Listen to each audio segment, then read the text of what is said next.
The following message is brought to you by Balsamiq. Balsamiq have decided to support the SaaS district community by donating their sponsored airtime to some of our listeners. This episode is sponsored by the product Onboarders, a startup that helps B2B SaaS product owners identify conversion killers in their onboarding process so they can increase happy, activated users and gain more paying customers. The service is a straight shooting review of a user's journey from the marketing site through to the first run experience. They even record a walkthrough from the point of view of a user, taking the steps a SaaS needs to make them to get value from the product.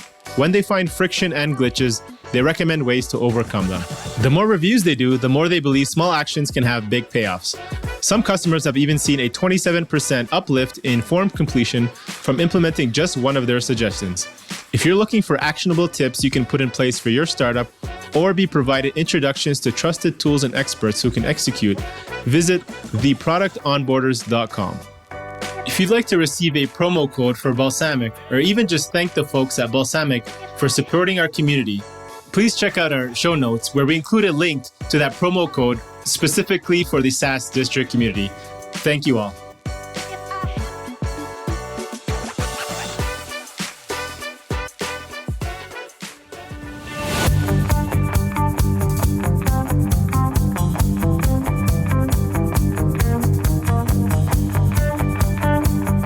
Hello everyone, this is your host, Akil Jabbar, and welcome back to another episode of SaaS District. In today's episode, we'll be talking about how to build a SaaS company for the healthcare and WorkSafe industry. Today we have our guest, Peter Jurisic, joining us. Peter is the founder of Luminous Communications, the consulting MD of EzReferral, and most recently the co-founder and CEO of Budde Solutions. His base of experience includes strategic planning, business workflow design, raising capital, board governance, sales management, international sales, and most importantly, customer engagement. Peter describes himself as always managed to attract talent. The teams he has recruited have always helped every company meet and surpass their goals. He has helped build successful businesses for over 30 years, and his passion has always been the existing customer and the potential customer. So welcome, Peter. Glad to have you on our show today. Thank you, Akil. Pleasure. Thank you for those kind comments for the introduction. No worries. So I read a little bit about your background, including you've held several positions such as the sales manager at Sony. You were the VP of sales and of marketing and IT at Danone, and held many other leadership roles. Can you tell us more about your background and how it shaped your skill set to start your own entrepreneurial journey? Yeah, my pleasure. I mean, I've been fortunate for one thing. But in my early 20s, when I was 20, I was at the University of Calgary. I'm not sure what I was going to do with my life. I was taking psychology, rocks for jocks, and had always had somewhat of an interest in business. But I was also working part-time at a sporting goods store called Abominable Sports. And that was my first real exposure to business, the world of retail. And I loved it. And so after a relatively short stint, I was offered the job of assistant manager, which would have meant that I would have had to leave the University of Calgary. Well, working in a sporting goods store with a lot of young people was very much of interest, especially as I was an avid sportster. So I left school and I spent a year and a half working at the sporting goods store. It was taken over by a large conglomerate out of Toronto. They moved me up to management. I started getting business experience. And that was it. I never went back to school. I've always been a lifelong learner. I learn about all the industries I'm involved with. But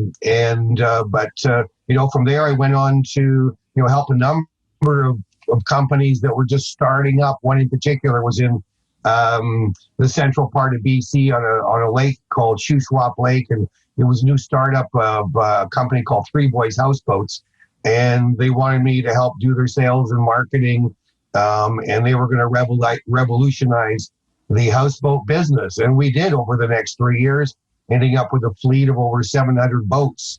And from there, I just kept going, kept finding companies that needed help.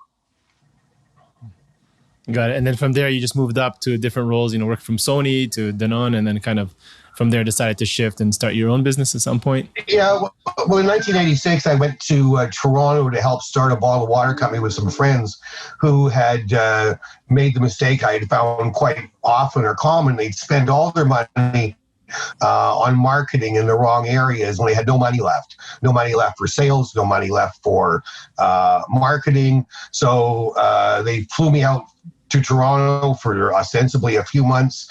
It ended up being 18 years. I spent 18 years learning in Toronto. It was very different working in Toronto than Calgary. It moves at a completely different pace, which I loved.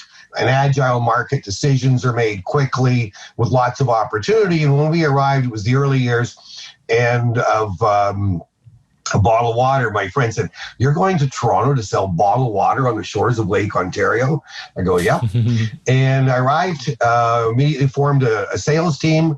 I realized that one of the best ways for marketing when you didn't have any money was to affiliate yourselves with special interest groups, such as the Jewish community. We volunteered free water at the Jewish Walk for Israel or the Walk for Israel, the Jewish Community Association, and others. I recognize that would probably lead to loyalty and provide us business opportunities, which it did.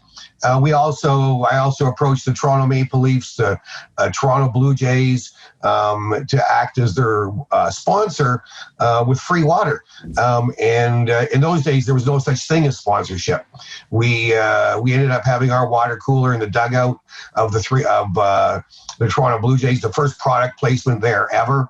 The Toronto Maple Leafs became great friends of ours. We were able to say we're the official water of the Toronto Blue Jays, the Toronto Maple Leafs. We did the same thing with the Canadian Ballet, numerous organizations in Toronto. Essentially, by the end of that year, we had the keys to Toronto. And 16 months later, we had 12,000 customers. Wow. Now, so you help many startups. Yeah, so you help many. Yeah, so you don't just help, you started with that one company, and then from there you started working with many, many different startups. And you probably see that problem over and over again where, they have troubles with sales, they have trouble with marketing, just to be able to survive and pay the bills. Is there a common denominator that you see there or maybe specifically in the SaaS world of an example you can share? Yeah, without question. I'll give you an example. So typically there's not enough money set aside for marketing and sales. There's no sales experience in the company. They often hire friends or associates that they believe would make good salespeople. They take too long to make decisions when it comes to the sales staff or the efforts they're looking at. And they have no KPIs around sales efforts, whether it's number of contacts, outbound calls, etc. So an example of that was in 1996. I joined a SaaS company very early on, one of the first, called Amicus Attorney Software, which it became SaaS, but early on it was desktop, and then group where it was just still being talked about, but essentially the same problem. The gentleman, the fellow that ran the company, highly intelligent lawyer, but he thought that lawyers would be the best people to sell to lawyers. Not so. Yeah. You need to be able to close, right? You need to be able to engage. You need to understand the business of listening. And, one of the things I often find that happens is that with inexperienced salespeople, they don't really know how to approach it. They don't know how to do a needs analysis, et cetera. So it's common. I've seen it in many, many companies. Yeah. So you got to find the right salespeople. You got to find a sales manager that understands how to scale a sales team, how to build a playbook, how to use the latest tools. I mean, LinkedIn right now is becoming one of the foremost tools for managing sales, and especially LinkedIn Navigator. So you have to understand where the future is. You have to look to what's leading edge. Like, for example, there's new sales tools called playbook tools, where you build an actual playbook on how to market through LinkedIn Navigator, how many touch points, et cetera. And they're outstanding tools. Or another common mistake is they don't use CRM tools. Right, customer relationship management. How do you track your KPIs or your leads or your prospects without a proper tool like Salesforce or Zoho, et cetera? So, the other, just if I may offer one more thing, I find it quite interesting. As you know, these days, you can fill out a form online, and within moments, your phone will ring from the salesperson. In many cases, not in all cases. And what is shocking to me is how many times somebody calls me and they don't know where I am. They haven't been to my website. One of the things I did at Amicus Attorney is I gave Gavel and Gown Software, I gave every one of our inside sales team a pocket economist for every state that they covered in their territory, because I wanted them to be familiar with the sociological, the geological, geographical nuances. And they should be aware of the news too, because you want to know what is affecting that company, that person, what sort of industries they are, and it made a profound difference. Mm. And when you're hiring somebody for a sales role, are you hiring a manager first, or are you looking to hire? Because that's always a challenge, right? Are you hiring, somebody who's entry level and then you're training them, or if you don't have that background and experience, like somebody like yourself, are you looking to bring on a manager to take that over for you? If you're struggling, especially as a software company? Well, let's say you're depending upon your budget. Good question. If you're hiring, it depends upon budget. If you can afford to, you shouldn't have a sales leader. If you don't have a great budget, but your first salesperson needs to be experienced. You don't want to teach anybody how to sell. Yeah. And you also, unless you have that background yourself, you want that person ideally to take on the role of sales manager as your cash flow improves, to hire other salespeople, because that individual will have developed the playbook. Yeah, makes sense. And understanding. So. Makes sense. And so you also worked as the VP of Business Development at AbsorbSoftware, where you managed to grow the sales, I think, from $700K to $4.2 million. Can you share what the story was around there, how you accomplished that, and what were the strategies that worked then? Well, it's one of my favorite stories. I met the two founders of, met one of the co-founders of Absorb walking my dog. Okay. And I had just finished a management buyout in Toronto of a large company, the Dan Water division. I was living in Calgary with young kids, and I was on an airplane 4 days a week. I was super elite in 3 months. So that was not healthy. I was getting divorced, wasn't good for my kids. So I walked away from that. And Mike and I were walking one day, and he says, what do you want to do? I said, I think I can sell your software. I didn't know anything about learning management systems. I didn't know anything about adult-based training. I didn't know anything about Bloom's taxonomy, which was a training tool. So I met him and his partner, and they showed me the application. I could clearly see it was superior. Interesting, learning management system space, very crowded, 400 systems. Little Calgary-based company, no money for marketing. So I made a deal. I cut a deal. I said, look, I'll work for you for free for a year, and you give me a certain percentage at the end of the year for if things work out. So their salesperson they had hired was a Calgarian friend who'd worked there for 6 months without closing one deal. They had 3 customers, one in the States and 2 in Canada, not of significance. And they were focusing on the oil and gas sector here in Calgary because they knew it. No, we can't go there. We have to pivot. First thing we need to do is do lead capture on our website. One day, and it was a good website these guys had built. Mike sent me a lead, and he said, here, Peter, this is a Gmail account. It's probably not really a real prospect. So I looked at the name, I researched, and found a gentleman. He was real. I can't recall his first name. His last name was Furnish, brother of Neil Furnish, who's married to Elton John. And he was head of marketing for marketing and development education for Virgin Mobile. So I contacted him, set up a demo. When I learned the application, I learned what to do, how to do proper demos. I learned that a long time ago. And we just heavily discounted the product, made a deal on the condition we could get testimonials from him, and that was key. Second thing we needed to do was examine the sector and see where the thought leaders were, influencers, etc. So there was a company called Brandon Hall, which gave out awards for learning applications. So we need an award.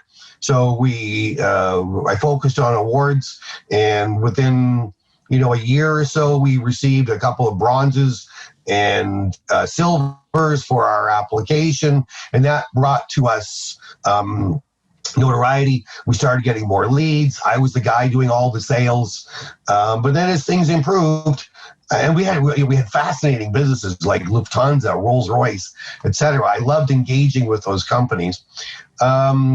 We were able to hire more salespeople and get more leads and close more business. The interesting thing is, in all of that business pre-COVID, we only met one customer once. Everything was done online through demos. And that's another absolutely important part of the SaaS world, is in doing a demo. Many people, what should you start with? Should you start in the middle, the beginning, the middle, or the end? Start at the end. Start with a wow factor. Hit them. You don't have to go through the application, think piece after piece. Find out what solution they're trying to solve or problem they're trying to solve, and then present it to them right away, and then take it back as to how you get there. Yeah, I like that. Yeah, a lot of people focus on the top of the funnel, right? And not worrying too much on the demo. Yeah, makes perfect sense, because that's when you're going to close them. And then you also started your own firm, a business consulting firm called Luminous Communications, for working with SMBs across Canada. What else has been your expertise in helping business owners grow, and how are you helping them grow? What was kind of your strategy there? Well, I write a blog called Look Inside the Box. Okay. Well, there's a common term called look outside the box to find opportunity.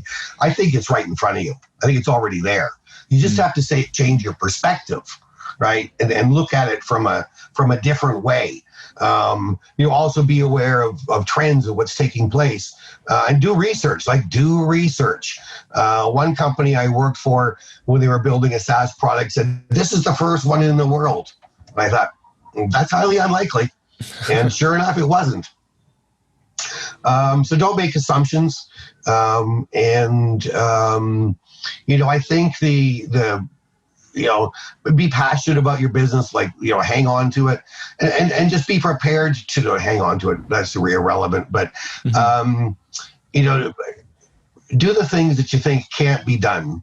And, don't be afraid of breaking the rules, because when you're a startup, you have to, right? Right. You're successful when you no longer have to break the rules. Makes sense. So, it's part of, it's part of growing the business. Like in 2013, when I was running Luminous, we had a flood here in Calgary, and it flooded the whole downtown core. Many people lost their homes, jobs were shut. It was devastating. It was quite a flood. And so I was sitting at my desk that day and thought,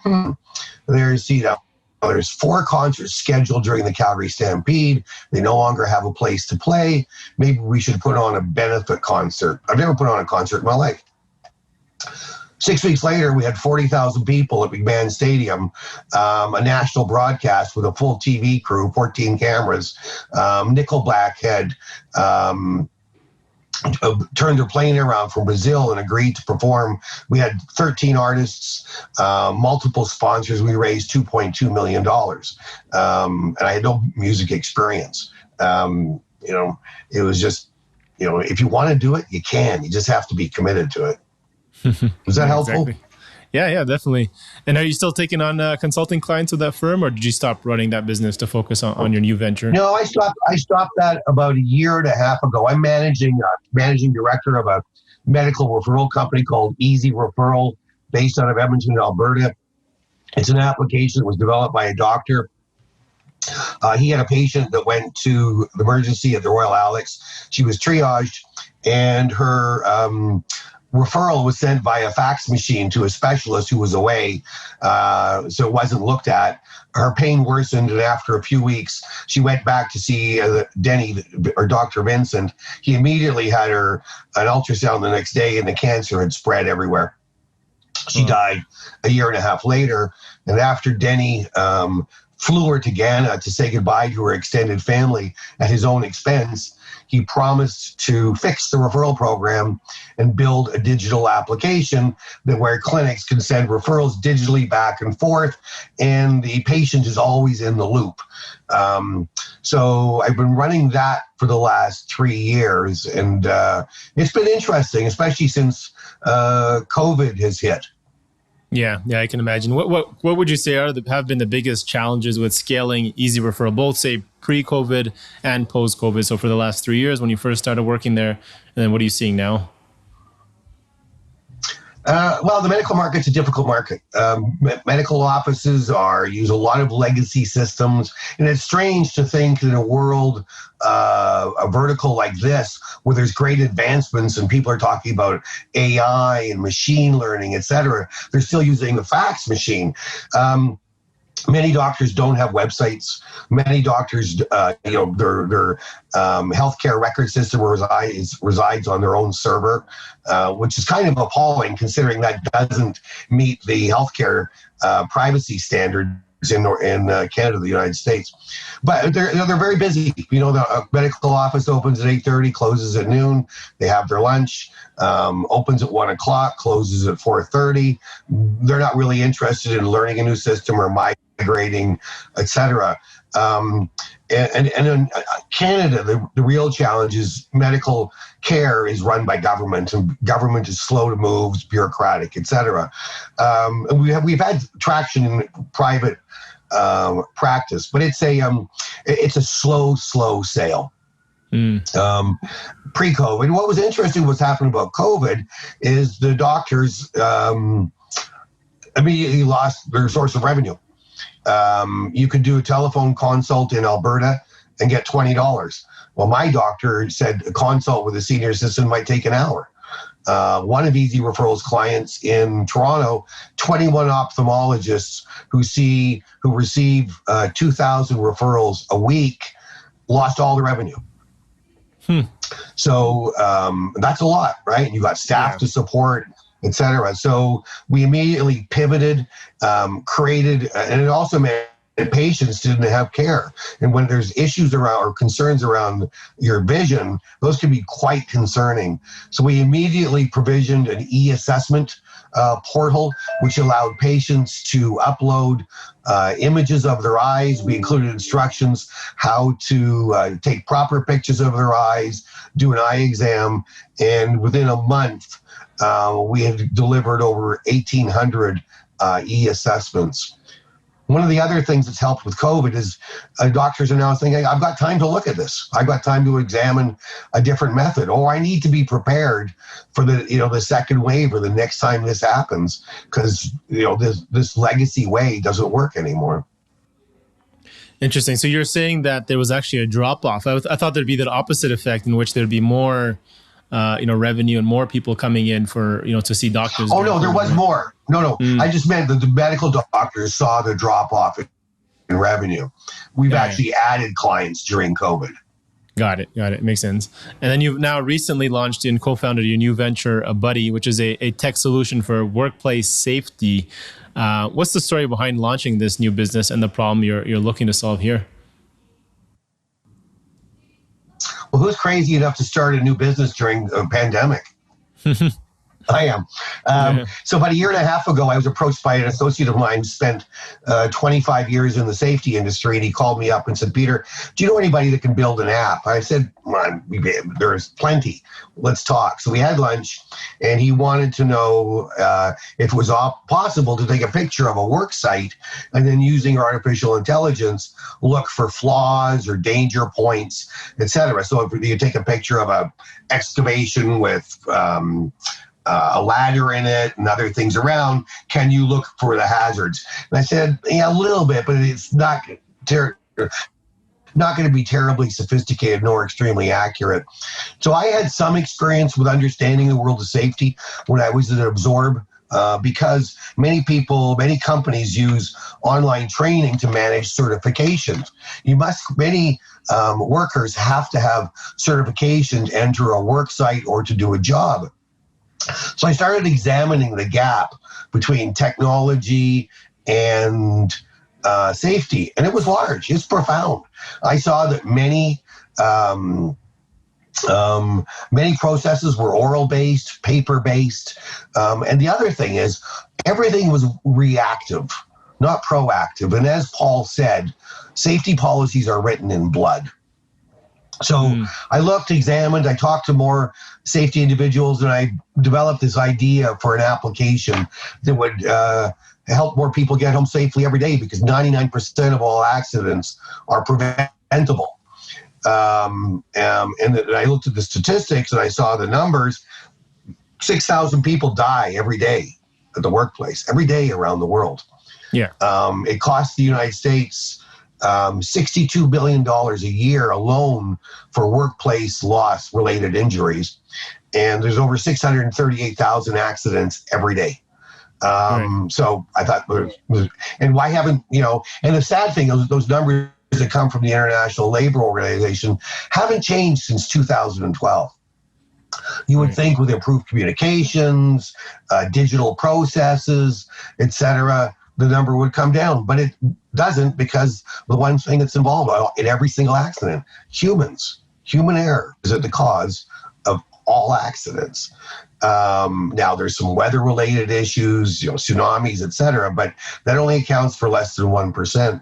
So we've designed and are building and are currently looking for funds for our application called Budee.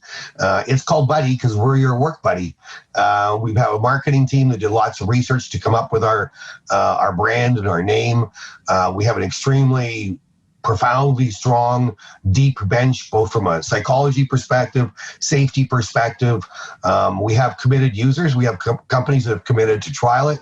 The National Research Council has recently said they would likely put forward a project for us, and they put a circle around a number for a budget once they'd done their due diligence. And the other interesting thing is about COVID is COVID has changed the relationship between the worker and the employer forever.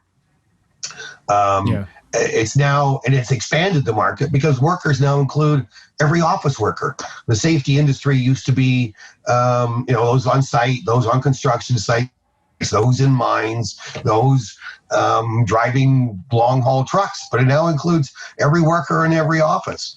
And we will make sure that workers every day and all day are alert to risk. So we're helping the worker look after themselves, monitor themselves, and make sure their mind is on task, make sure they're not distracted, make sure they're not overlooking potential hazards, etc. So, and now, for example, I was talking to the head of safety and education at the Sheet Metal Air Rail Transport Union in the United States in Washington a few weeks ago, over 200,000 members. They're very concerned about the health of their members, very concerned. Sure. The construction industry's suicide and depression and drug abuse is a big problem. Also with the legalization of marijuana, that's changed things too. What's interesting about marijuana being legalized, it's not the marijuana that's being sold isn't organic. What I mean by that, it's not because it's not being grown, but it's synthetic. It's been synthesized. It's much stronger. So we'll see. Hopefully we'll be successful. Looks like we have good traction, and I'll employ all of the things I've learned over the years, which is primarily get good people. Yeah, definitely. And in terms of the new construction market specifically, so that's probably an area where I think you can probably be more effective. What's your take on, an opinion on the growth of that landscape of that market, both say in the short term and long term? Because I imagine there's been a slowdown, right, in these last few months, and in terms of new projects and new construction going on. Well, yes and no. As an example, we've been invited. There's a new bridge that's being built from between Detroit and Windsor called the Gordie Howe Bridge. It's one of the largest mega projects in North America. There's 2,500 employees there, workers. We're flying out on tomorrow, actually, to go to we've been asked to bring Budde and show it to all the companies that are working on site there at a safety barbecue on Friday. And there's other mega projects coming, but I didn't really answer your question. Sorry. What I should say is we believe, the housing construction, commercial construction will likely dip to a certain extent, but excuse me, but there's going to be so much money pumped back into the economy by government for stimulus on things like dams, roads, airport expansions, et cetera. So I believe in the world of larger industrial projects, you will see those move ahead. I think, new house construction and multi-unit buildings will definitely slow down. Makes sense. So just a little shift in terms of where the money is being allocated. Kind of last kind of questions here, Peter. Do you have any favorite resource or person or mentor you follow that has been instrumental to your success, and maybe suggest to our audience of SaaS founders to check out and learn from? Yeah, one man. For sure. I met him when I was 29. I'd already learned a lot on my own, but our company, Spring Valley Water, the president of the company found this gentleman in Florida named C. Richard Weylman, Weylman. We flew him up for, I can't remember, a 3 to 5 day training session. He taught me everything I know about sales. Just truly inspirational. Very, common sense things that you just wouldn't have thought of, that I always, things I always employ in my everyday life. So you can check him out. He's easily found. He's a very interesting man, self-made millionaire. By the time he was 19, he lived in 20 different foster homes. He went on to co-found the Robb Report, ended up owning the third largest successful Rolls-Royce dealership in the United States, is a very, very well-known speaker and consultant. And his website materials are well worth checking out. And another gentleman I think we're all aware of is, I like, Simon Sinek as well. I think he's,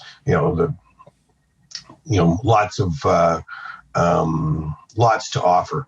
Sure, yeah. Simon is great. So we'll add both of those people in our show notes, Richard Weylman and Simon Sinek, for people to check out if you don't know already. Peter, how can our audience get in touch with you and learn more about what you're working on? Sure. And if people want to help, we just want to ask me for advice, I'm happy to provide it. I don't charge for it. It's amazing what comes from conversations.